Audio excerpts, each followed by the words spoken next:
Hello बच्चों, चलिए प्रश्न को समझते हैं। प्रश्न है, एरोमेटिक हाइड्रोकार्बन के हैलोजनीकरण में एक हैलोजन वाहक प्रयुक्त किया जाता है जो सामान्यतः एक लुईस अम्ल है।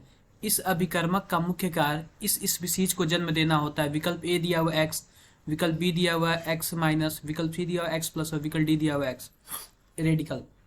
तो बच्चों आओ सबसे पहले प्रश्न की मुख्य अवधारणा को समझते हैं कि प्रश्न की मुख्य अवधारणा क्या है। लिखते हैं यहाँ पे मुख्य अवधारणा।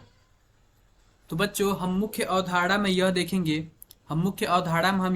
कि कोई एक एरोमेटिक हाइड्रोकार्बन है। हम सबसे पहले बेंजीन को बना लेते हैं। हम बेंजीन को कुछ इस प्रकार बना लेते हैं कि हैलोजनीकरण का क्या मतलब है। हम यहाँ पे हैलोजनीकरण को X2 ले लेते हैं और एक ऐसा हैलोजन वाहक प्रयुक्त किया जाता है, ऐसा है जो सामान्यतः एक लुईस अम्ल होता है। तो बच्चों हैलोजनीकरण के लिए हम एक हैलोजन वाहक लेते हैं, या फिर वो AX3 होता है या फिर वो AlX3 होता है। सामान्यतः वो AlX3 होता है या फिर FeX3 होता है। यहाँ पे बच्चों X का क्या मतलब है? X का मतलब यहाँ पे हैलोजन होता है। तो बच्चों इस प्रकार जो उत्पाद बनता है कुछ इस प्रकार बनता है। इस बेंजीन का हैलोजनीकरण हो जाता है, हैलोजनीकरण होता है। आओ बच्चों क्रियाविधि के माध्यम से समझते हैं। मान लेते हैं कि ये हैलोजन ब्रोमीन है और जो ये हैलोजन वाहक है कुछ इस प्रकार होगा, FeBr3 कुछ इस प्रकार होगा। अगर हम इसकी क्रियाविधि समझे तो कुछ इस प्रकार होगा, Br और Br।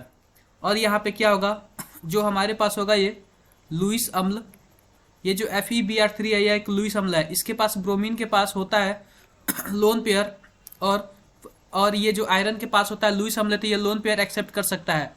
कुछ इस प्रकार लोन पेयर को एक्सेप्ट करेगा और एक इस प्रकार की संरचना होगी, इस प्रकार की एक संरचना होगी।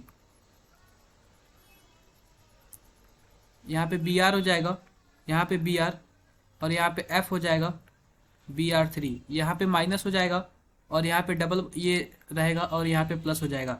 अब बच्चों ये क्या करते हैं, कुछ इस प्रकार हो जाते हैं।